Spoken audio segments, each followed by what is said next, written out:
सभी बंधुओं को नमस्कार। मेरे लिए ये सौभाग्य की बात है क्योंकि ये गीता का कोई प्रवचन नहीं है, ये हमारी और आपकी चर्चा है। और चर्चा में जितना आप शायद लाभान्वित हो, उससे ज्यादा मैं खुद लाभान्वित होऊंगा। और इसी भाव से हम लोग आज इसको बात को शुरू करते हैं, क्योंकि हमारे पास समय बहुत है। लगभग 1 वर्ष का समय है जिसमें हर रविवार को सवेरे हम लोग मिलेंगे। तो हमारे पास हर चीज को हम लोग काफी विस्तार से बात करेंगे। आज पहला दिन है, तो मुझे लगता है कि आज हमको गीता की जो भूमिका है, गीता का जो महत्व है, और गीता को हम अपने जीवन में अपनाने के लिए प्रारंभिक रूप से क्या क्या करना शुरू करें, उन चीजों के ऊपर बात करेंगे।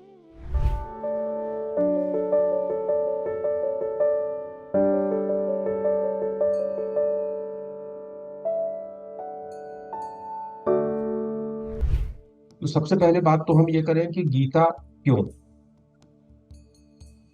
देखिए, हम जब जीवन में रहते हैं तो ऐसे प्रश्न आते हैं जो हमारे कर्तव्य में और धर्म के बीच में कहीं कहीं विरोधाभास पैदा हो जाता है, और हम ये तय नहीं कर पाते हैं कि हम क्या करें।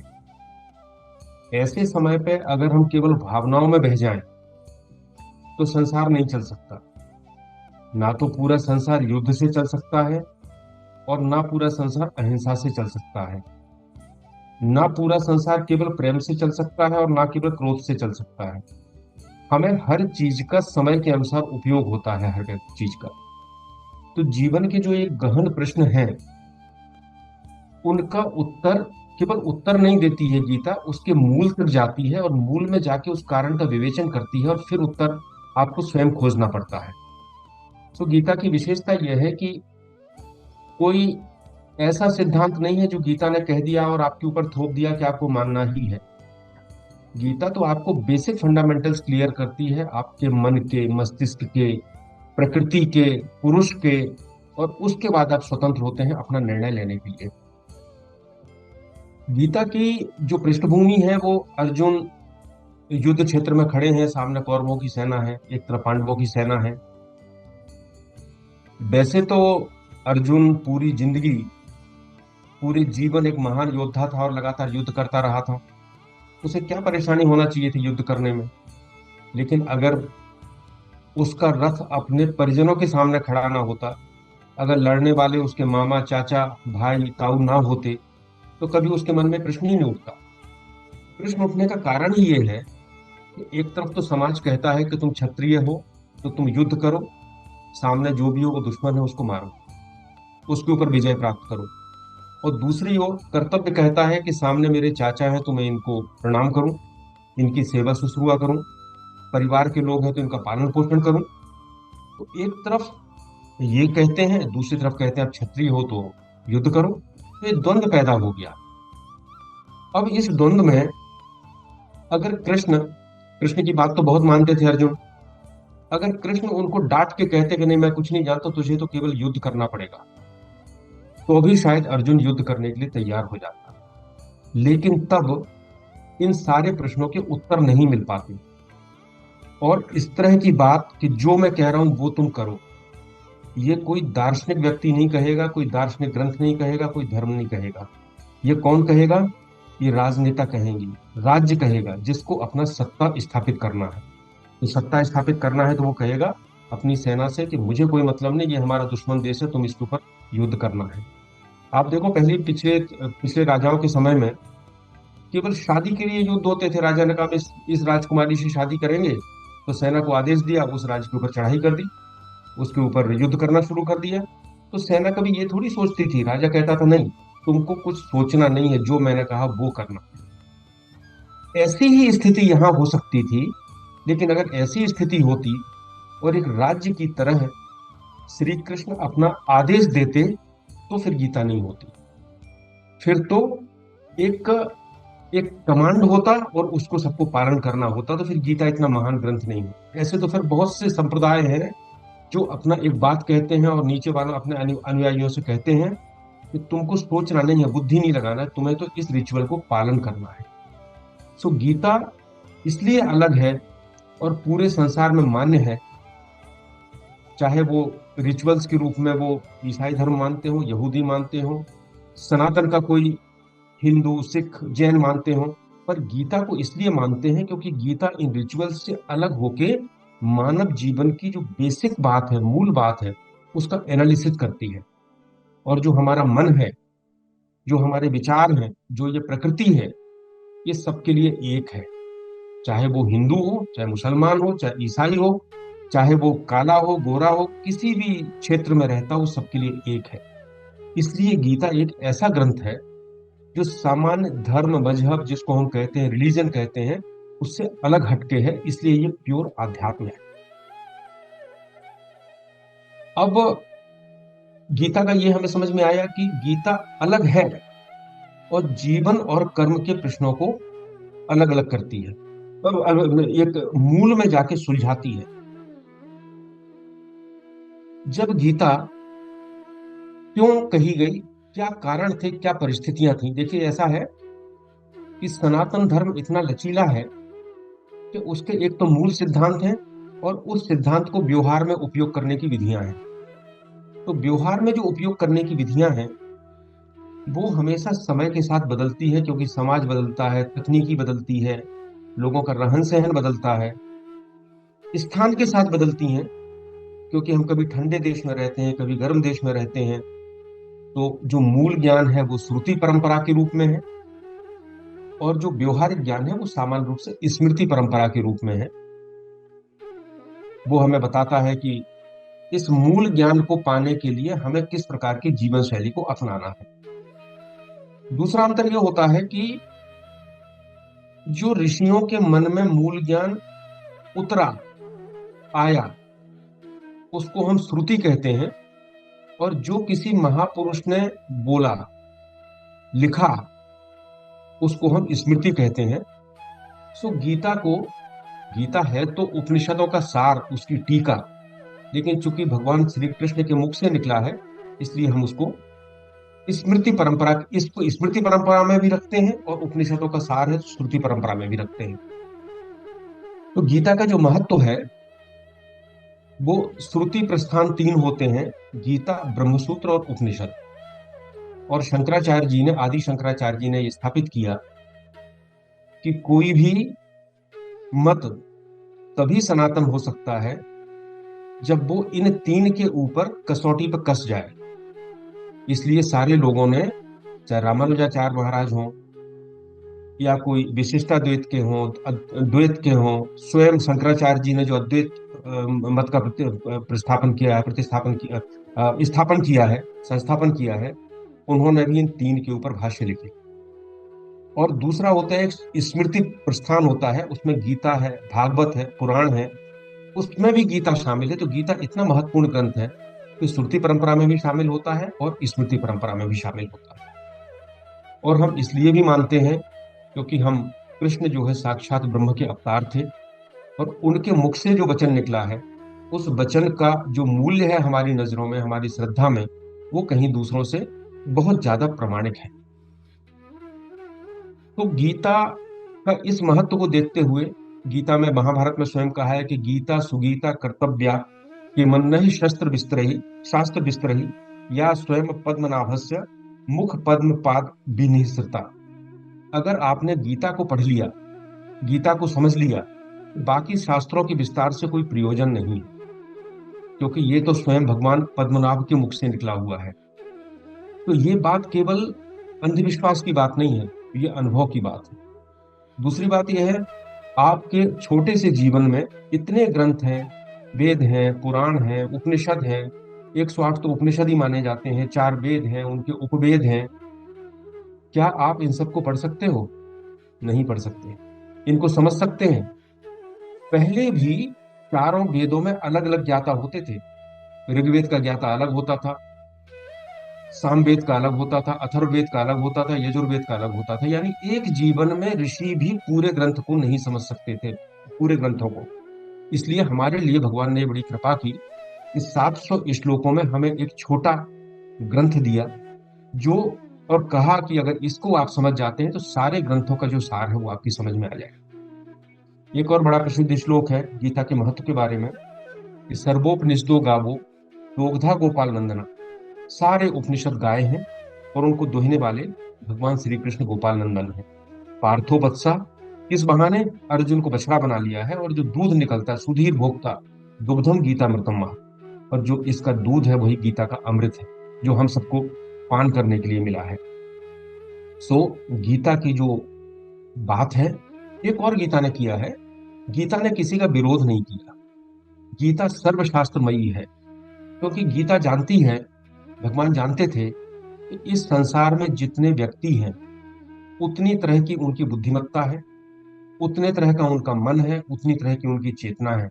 इसलिए हम किसी एक चीज को, अगर गीता कहे कि मूर्ति पूजा खराब है, तो भाई ऐसे लोग भी हैं कि जिनकी चेतना अभी मूर्ति पूजा तक ही ठहरी हुई है, तो वो अलग हो जाते। और गीता कहता नहीं, मूर्ति पूजा ठीक है, ये ध्यान ध्यान का कोई मतलब नहीं है, तो सब वैचारिक चीजें हैं। तो फिर जो व्यक्ति की चेतना इतनी ऊपर जा चुकी है, उसके लिए गीता बेकार हो जाती। इसलिए गीता ने किसी का निषेध नहीं किया। गीता ने कहा कि जितने भी मत हैं, उन सबका समन्वय किया। इसलिए गीता को कहते हैं सर्वशास्त्रमयी गीता, और समन्वयी गीता है। हर चीज इसमें मिलेगी। जरूरत है कि आपकी जो स्थिति है, उस स्थिति के अनुसार आप उसको प्राप्त करने का प्रयास करो। अब गीता के इसके महत्व के बाद हम ये बात करें कि गीता कब आई। जैसे मैंने कहा कि जब संसार में आवश्यकता होती है, तो पहले भगवान महापुरुषों को भेजते हैं। विवेकानंद अपने समय में आए, रामानुजाचार्य अपने समय में आए, शंकराचार्य अपने समय में आए, और उस समय समाज की जो परिस्थितियां थी, उसके अनुसार उन्होंने एक सिद्धांत स्थापित किया, एक मार्ग दिखाया।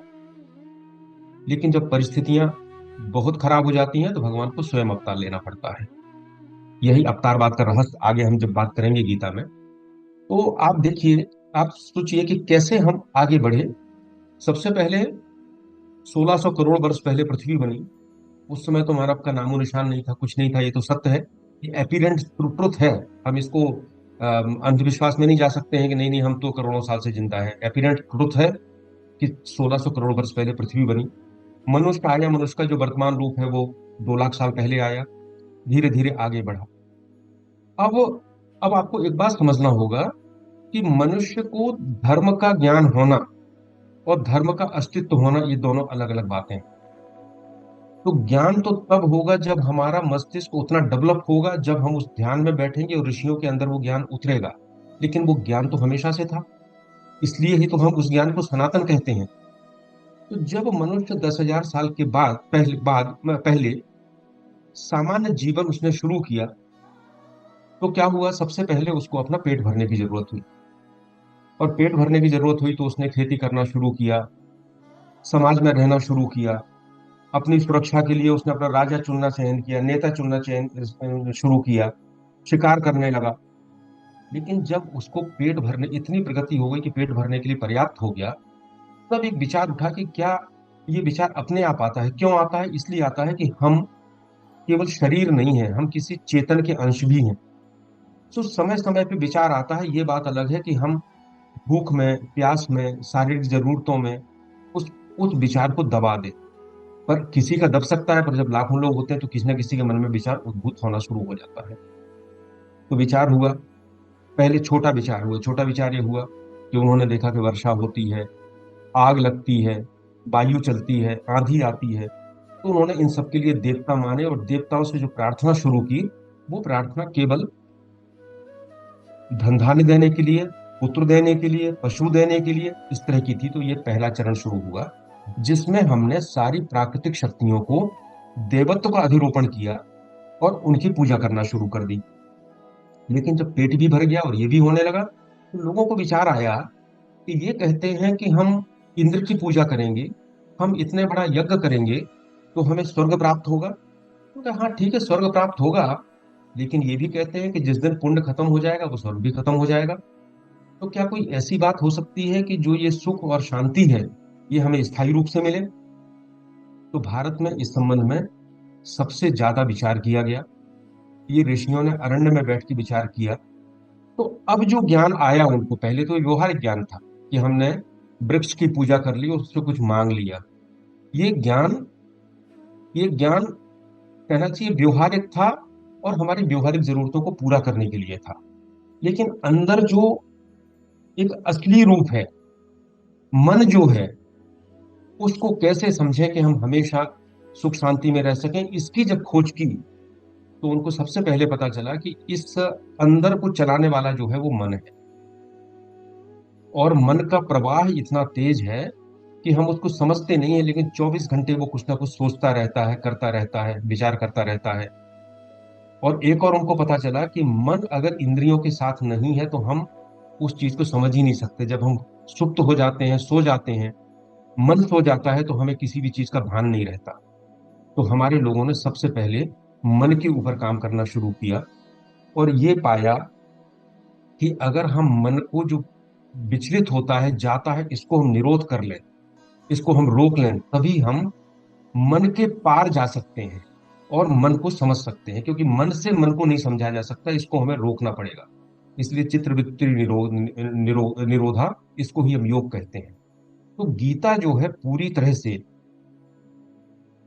आपके मन के ऊपर काम करती है, लेकिन उस मन को निरोध करने के बाद मन से पार जाने की बात भी करती है। अब जैसा मैंने पहले कहा कि गीता सर्वशास्त्रमयी है, तो ये गीता की जो ऊपर की स्थितियां हैं, हमें ये स्थितियां देख के इस भ्रम में नहीं पड़ जाना चाहिए कि ये सब चीजें मन का निरोध करना हमारे काम का नहीं। आप जब गीता शुरू करेंगे तो आपको ये तो बहुत बाद में आएगा, आप तो पहले जिस कर्म योग की बात करेंगे वो आपकी जो व्यवहारिक जीवन है उसको बदलने का काम करेगा। सो गीता व्यवहारिक जीवन से लेकर परमार्थिक जीवन तक, इहलोक से लेकर परलोक तक जाती है। अब जब ये बात हुई कि लोगों ने आत्मा की खोज करना शुरू की, मन के ऊपर विचार करना शुरू किया, एक वर्ग चल रहा था जो केवल यज्ञ कर रहा था, कर्मकांड कर रहा था और भगवान से अपने सुख सुविधा मांग रहा था। तो जो पहला भाग था उसको हम कहते हैं वेदों में पूर्व मीमांसा। वो कर्मकांड है। वो पूरी प्राप्त वस्तु स्वर्ग मानता है कि हम अच्छे कर्म करें, यज्ञ करें, देवताओं को आहुति दें, पुण्य कमाएं और स्वर्ग में जाके रहें। इससे ज्यादा आगे नहीं जाता है। वो पूर्व मीमांसा है, वो अपना है, उसके अंदर बहुत गहरी बातें भी हैं। दूसरा जो शुरू हुआ वो वेदों का ज्ञान कांड शुरू हुआ, जिसको हम कहते हैं उत्तर मीमांसा। जिसने ये विचार किया कि हम अगर जीवित हैं तो जब जन्म नहीं हुआ था तो उसके पहले क्या था, और मृत्यु की जो रहस्यमय घटना होती है इसके बाद क्या होता है, हमारा अस्तित्व क्या है, हम क्या हैं, हम कहाँ से आए हैं, कहाँ जाएंगे। अगर स्वर्ग शाश्वत नहीं है, सदैव के लिए नहीं है, तो हम स्वर्ग में क्यों जाएं। अगर स्वर्ग ही भोगना है तो हम संसार में भी भोग सकते हैं।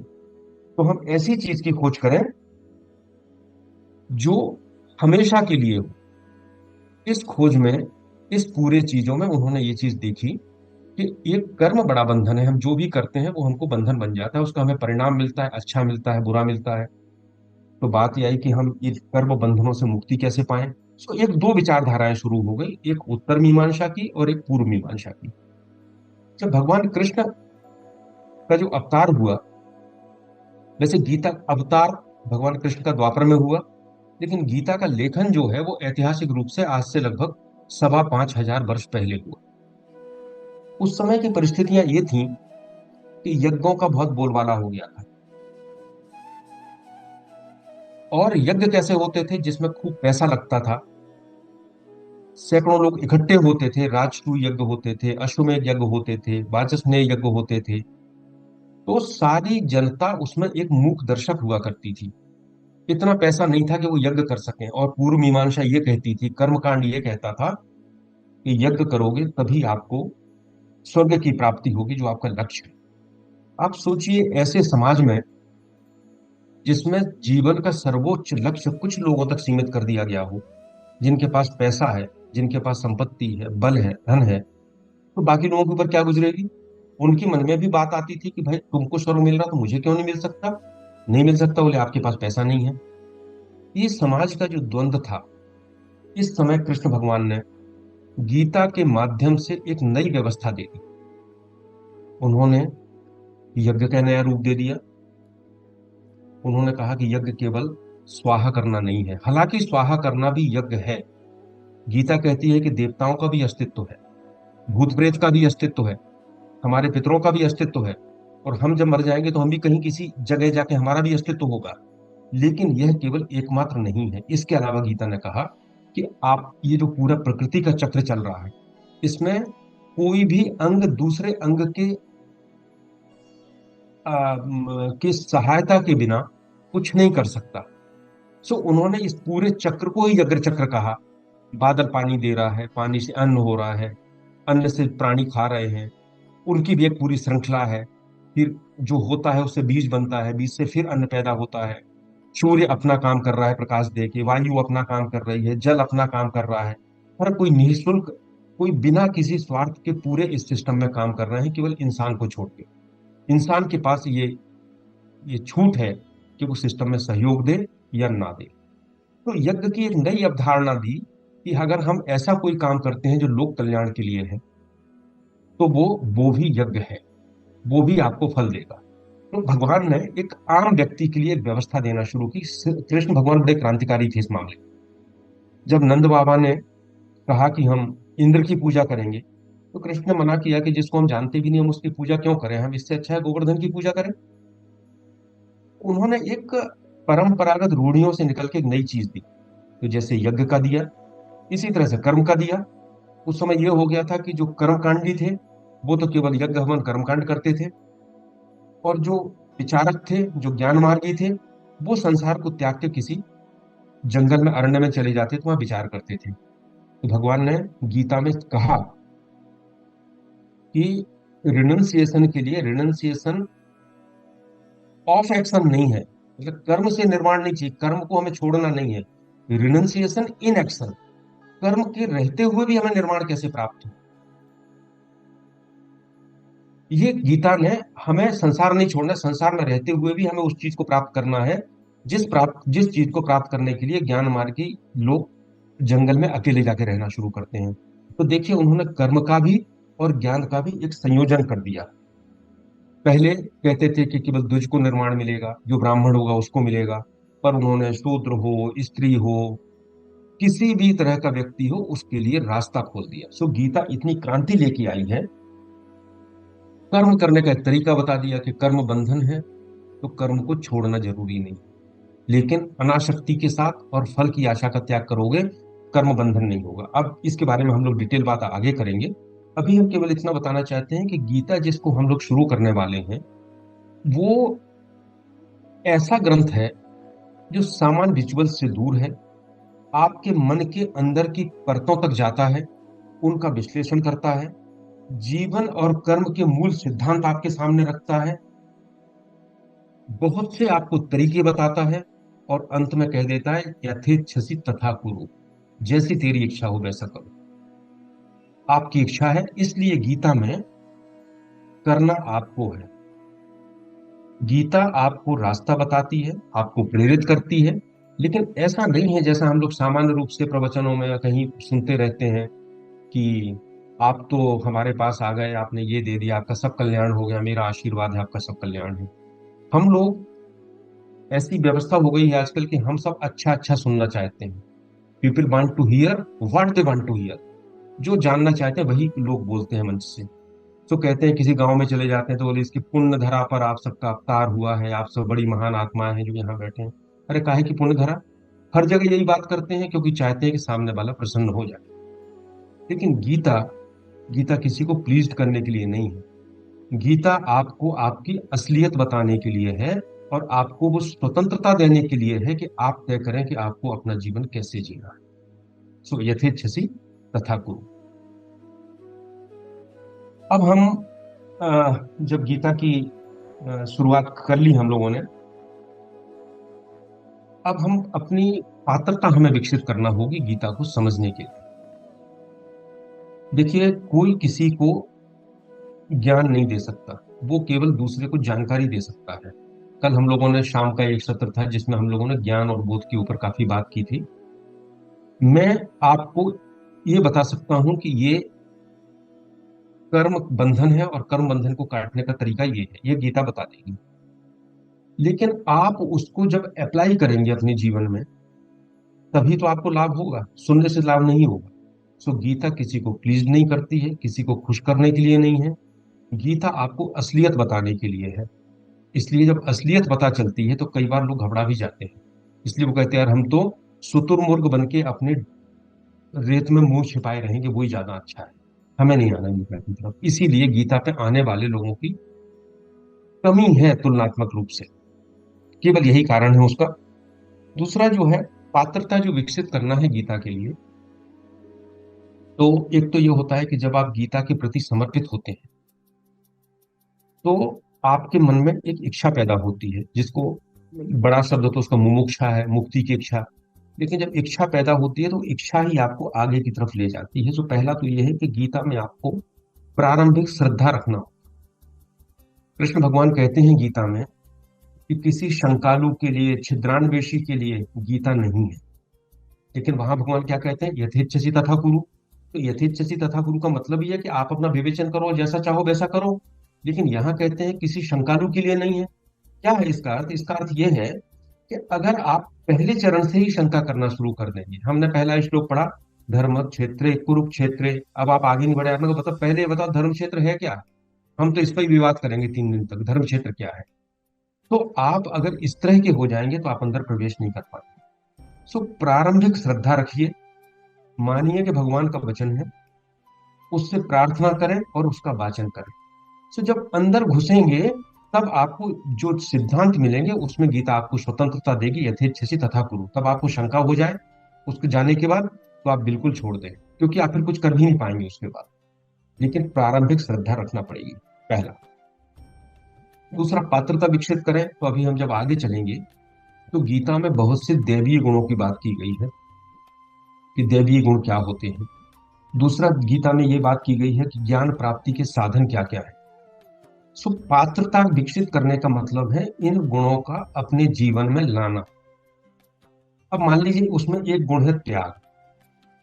तो अगर आपने ये तय कर लिया कि हमें सारा कुछ अपने पास ही इकट्ठा करके रखना है, मुझे किसी गाय को एक रोटी भी नहीं देना है, किसी भिखारी को एक पैसा भी नहीं देना है, किसी पड़ोसी को कोई मदद भी नहीं करना, तो आपके अंदर पात्रता विकसित नहीं हो पाएगी। इसके बाद आप गीता पढ़ते भी रहेंगे तो गीता आपके लिए क्या करेगी? गीता तो आपको बता रही है कि पात्रता विकसित करने के लिए आपके इतने चरण हैं, आप इनके आधार पर पात्रता विकसित करें। सो दोनों चीजें, गीता सिद्धांत भी है, गीता साधना भी है, और गीता सिद्धि भी है। मैं एक उदाहरण लेता हूँ। कल कोई मेरे मुझसे पूछ रहा था कि हम अपने मन को कंट्रोल करना चाहते हैं, मन को कंट्रोल नहीं कर पाते, कैसे करें। सो आप ऐसे समझें कि एक व्यक्ति चाहता है, मैं तो प्रशासनिक सेवा में हूं तो वही बात करता हूँ, एक व्यक्ति चाहता है कि मैं कलेक्टर बन जाऊं और सारा प्रशासन मेरी बात माने। अब वो अपने घर में विचार करता रहे, मैं कलेक्टर हो गया, कलेक्टर हो गया, और पड़ोसियों से कहे मैं कलेक्टर हो गया, तो क्या कोई उसकी बात मानेगा? नहीं मानेगा। उससे पहले पढ़ना पड़ेगा, यूपीएससी का एग्जाम देना पड़ेगा, चयन होना पड़ेगा, पदस्थ होना पड़ेगा। जिस दिन पदस्थ हो जाएगा उस दिन उसका पूरा प्रशासन मानेगा, हाँ ये कलेक्टर साहब इनकी बात में मान। तो आप अगर घर बैठे बैठे चाहें कि आप साक्षी भाव भी डेवलप कर लें, आप अपने मन पे नियंत्रण भी कर लें, लेकिन हाँ हम साधना कुछ नहीं करेंगे, ना हम परीक्षा देंगे ना पढ़ेंगे, हमने तो सोच लिया तो बन जाएंगे, तो क्या बन सकते हैं? बड़ा छोटा सा उदाहरण है। इसी तरह से गीता की जो साधना है, सिद्धांत, पहले सिद्धांत समझें, उसको साधना में उतारें, तब हमें सिद्धि मिलना प्रारंभ होती है। और ये सिद्धि भी ऐसा नहीं है कि कोई एक बार में मिलना हो, ये सबको पूरी मिल जाना हो। भगवान कहते हैं कि मनुष्याणाम सहस्रेषु कश्चिद यतति सिद्धि। हजारों लोगों में कोई एक तो इसके लिए प्रयास करता है ना। और यत्ताम अभी सिद्धा नाम कश्चिन माम वेत्ति तत्वता। उन हजारों में कोई एक होता है जिसको ये तत्व ज्ञान होता है, थोड़ा थोड़ा होना शुरू होता है। तो हम जितना भी गीता की साधना को बढ़ाएंगे उतना हमारी चेतना ऊपर उठती जाएगी। लेकिन जो हम कहते हैं परम सत्य के ज्ञान होने की बात है, परम शांति की बात है, हो सकता है वो हमें हजारों जन्मों के बाद आए। लेकिन इसकी एक विशेषता और गीता में बताई है कि आप, कृष्ण अर्जुन ने प्रश्न किया था कि भगवान ऐसा तो नहीं होगा कि आपके कहने से हम साधना करें, इस मार्ग पे चलें, लेकिन हमारी मृत्यु हो जाए तो जो हमारा प्रयास था सारा का सारा फिर शून्य हो जाए। तो भगवान ने उसमें कहा है कि नहीं, स्वल्पम अप अस्य धर्मस्य त्रायते महितो भयात्। अगर छोटा सा भी हम करते हैं, इसका उपयोग करते हैं, तो हमारे महान भय को दूर करने वाला है। दूसरा, मैं यूपीएससी की परीक्षा में बैठा और मैंने इस साल तैयारी की और मैं सिलेक्ट नहीं हो पाया, तो दूसरी बार जब मैं पुनः बैठूंगा तो पुरानी जो मेरी तैयारी है वो मेरे काम में आएगी। सो आप ये मत सोचिए गीता पढ़ते समय कि मुझे स्थित प्रज्ञ होना है, मुझे ब्राह्मी स्थिति में पहुंचना है। बिल्कुल नहीं पहुंचना, संभव ही नहीं है। हो सकता है कोई एक आध ऐसा हो जिसने पुराने जन्मों की साधना हो और इस साल पहुंच जाए। हमें तो थोड़ा सा भी ऊपर उठते हैं तो हमारा जो अगला जन्म होगा वो इस स्टेज के बाहर का होगा, यानी हमारी उतनी यात्रा और कम हो जाएगी। सो गीता साधना है, सिद्धांत है, सिद्धि है। और बड़ी महत्वपूर्ण बात है, जब गीता हम समाप्त करते हैं, जब हम किसी अध्याय को पूर्ण करते हैं, तो हम कहते हैं अम, कि उपनिषत्सु ब्रह्म विद्यायाम योग शास्त्रे, गीता के ये कहते हैं, इति गीतासु उपनिषत्सु ब्रह्म विद्यायाम योग शास्त्रे। सो गीता उपनिषद भी है, ब्रह्म विद्या है, और योग शास्त्र का मतलब होता है उस ब्रह्म विद्या को व्यवहारिक रूप से उपयोग करना। तो गीता को केवल हम इतना ना समझें, जैसा आजकल गलत तरह से समझते हैं कि गीता कोई मैनेजमेंट की पुस्तक है। गीता इससे बहुत दूर की बात है। आपको सफलता भी दिलाती है जिंदगी में, लेकिन जिंदगी में सफलता नहीं मिलती है तो आपकी बुद्धि की समता लाती है, ताकि आपकी सुख शांति नष्ट ना हो। और अंतिम बात यह है कि गीता में हमें हर श्लोक को, जब हम श्रद्धा करते हैं तो हर श्लोक को आप देवता मानिए, और जब आप वाचन करते हैं तो शुद्ध संस्कृत में पढ़िए। आपको समझ में नहीं आता है तो बिना मतलब का पढ़िए, लेकिन उसके सस्वर वाचन करना प्रयास करें, और उसके प्रति श्रद्धा रखें, और उस श्लोक से प्रार्थना करें कि वो आपको अपना अर्थ दे। तो आप अपनी साधना से जो पात्रता विकसित करेंगे और गीता के श्लोक से जो प्रार्थना करेंगे, उसका अर्थ आपको अपने अंदर प्रकट होना शुरू हो जाएगा। और आज पहला दिन है तो मैं आपसे कहूंगा कि जो, अगर आप 2 अध्याय के 40 श्लोक, 12वां अध्याय और 15वां अध्याय, 12वां भक्ति योग है, 15वां पुरुषोत्तम योग है, और दोनों की विशेषता यह है कि इसमें सभी तरह के जो श्लोक हैं उनके प्रकार आ जाते हैं, दोनों तरह के श्लोक आ जाते हैं। और अगर आप इन 40 श्लोकों को एक बार कंठस्थ कर लेते हैं तो गीता के किसी अध्याय में आपको किसी भी प्रकार की परेशानी नहीं आती है, आपको समझ में आ जाता है कि इसको वाचन करने का तरीका क्या है इसका। तो मैं समझता हूँ आज हमारा समय पूरा हो रहा है। आज हमारी प्रारंभिक भूमिका थी गीता की। आप लोग अगले बार से हम लोग बैठेंगे तो गीता का एक जो छोटा गुटका होता है, आप लोगों ने देखा होगा, तो गीता प्रेस गोरखपुर से निकलता है। इसमें केवल श्लोक होते हैं और उनके दो दो तीन तीन लाइन के अर्थ होते हैं।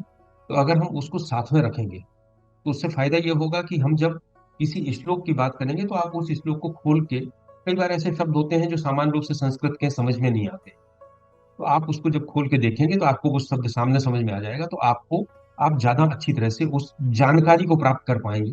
उस जानकारी को ज्ञान में बदलना तो आपका आपका अपनी साधना है, जिसके लिए हम लोग भगवान से प्रार्थना कर सकते हैं और शुभकामनाएं दे सकते हैं। इति श्री कृष्ण अर्पण वस्तु।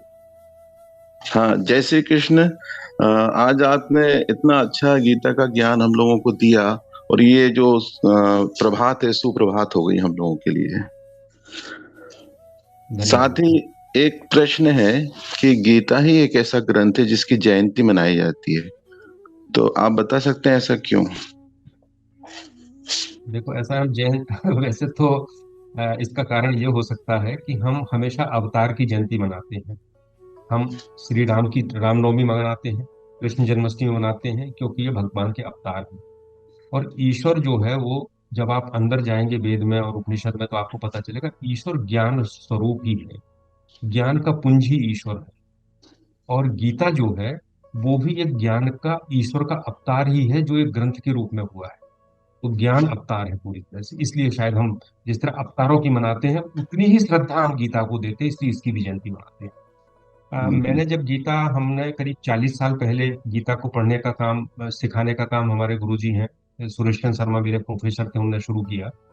और 1990 आते आते 2000 आते आते लगभग 18 वर्षों में हमने काफी ग्रंथ सब पढ़ डाले। तो बड़ा मन में एक भाव आया कि मुझे तो सब आता है। मैंने शंकराचार्य जी को भी पढ़ लिया, आठवाले जी को भी पढ़ लिया, तिलक जी को भी पढ़ लिया, राधा कृष्णन को भी पढ़ लिया, सिर्फ पढ़ लिया। तो एक बार एक घटना हुई जो मैं बताना चाहता हूँ, क्योंकि गीता के प्रारंभिक लोगों के लिए है वो। मैं एडीएम था होशंगाबाद में और जबलपुर से लौट रहा था। तो ट्रेन में मेरे सामने एक सन्यासी बैठे थे, मेरे से कम उम्र के थे। मैं 35 साल का था, वो शायद 28-29 साल के होंगे। तो उनने हमसे पूछा कि आप क्या पढ़ रहे हो, मैंने कहा मैं गीता पढ़ रहा हूँ। तो बात हुई। अब मेरे मन में तो ये भाव था कि गीता तो मैंने बहुत, 18 साल हो गए पढ़ते पढ़ते, तो मुझे बहुत आती है। तो उन्होंने मुझसे एक प्रश्न पूछा कि आपने कितने भाष्य पढ़ी। तो मैंने जो पढ़ा था मैंने सब बता दिया कि मैंने इतना पढ़ा। तो उन्होंने एक चीज कही मुझसे कि ये बताओ, जब गीता एक है तो गीता के इतने सारे अलग अलग तरह के भाष्य क्यों हैं? तो हमें जितना समझ में आया तो उसके प्रश्न के कुछ उत्तर दिए, कुछ उन्होंने प्रश्न किए, फिर हमने उत्तर दिए। अर्थ ये निकला अंत में कि गीता को जिस महापुरुष ने जिस स्थिति में, जिस चेतना की स्थिति में था, उनके जो संस्कार थे और उस युग की जो जरूरत थी, उसके अनुसार उन्होंने गीता का वैसा भाष्य लिखा। अगर शंकराचार्य जी ने अद्वैत लिखा तो रामानुजाचार्य जी ने द्वैत लिखा, भक्ति मार्ग भाष्य कर दिया उसका पूरा। तो गीता तो एक ही है, लेकिन रामानुजाचार्य जी जिस समय थे उस समय समाज की जो आवश्यकता थी वो भक्ति मार्ग की थी। एक लोगों को सहारा चाहिए था, दासता का युग था, तो उन्होंने भक्ति मार्ग भगवान ने उनसे करवा दिया। लेकिन शंकराचार्य जी से अद्वैत मार्ग करा दिया। तो ना अद्वैत गलत है ना द्वैत गलत है, दोनों सही हैं अपनी जगह पे। दोनों एक ही सत्य के दो पहलू हैं। तो उन्होंने हमसे ये प्रश्न पूछा कि आपने द्वैत भी पढ़ लिया, भाष्य द्वैत भी पढ़ लिया, अब आप मुझे ये बताइए कि आपकी चेतना का स्तर और आपके समय की मांग इन दोनों में से किस जैसी है? तो मैंने कहा महाराज ये तो बड़ा कठिन प्रश्न है, ना तो मेरी चेतना शंकराचार्य जैसी है ना रामानुजाचार्य जैसी है, तो मैं तो कहीं नहीं हूँ इसमें। तो उन्होंने कहा तो आप अगर केवल भाष्य पढ़ते रहोगे तो आपको दूसरे की चेतना की इस तरह की चीज मिलेगी जिसको आप ग्रहण नहीं कर पाओगे। तो उन्होंने कहा इसलिए चूंकि गीता भगवान ने मानव मात्र के लिए लिखी है, आप भी उसमें से एक मानव हैं, तो आप गीता से प्रार्थना करें कि गीता अपना अर्थ आपको दे। तो भाष्य पढ़ना बुरा नहीं है, लेकिन केवल भाष्य पढ़ते रहेंगे तो आपके मस्तिष्क में जाएगा और वहां से सब बाहर निकल जाएगा, आप भूल जाएंगे हर चीज। तो उनके इस सीख ने मुझे एक अलग तरह से गीता पढ़ने के लिए प्रेरित किया कि मैं भाष्य पढ़ूं, मैं समझूं कि दिल्ली जाने का रास्ता ये है, लेकिन मैं उस पर प्रयास करूं, मैं खुद जाऊं, खुद गीता से प्रार्थना करूं। तो आप लोग भी जो शुरू करेंगे तो इसी भाव से करिए कि गीता में जो है वो आपके लिए जो संदेश भगवान ने दिया है, आपकी परिस्थिति के लिए संदेश जो दिया है, वो गीता से प्रार्थना करके हमें प्राप्त करना है। धन्यवाद।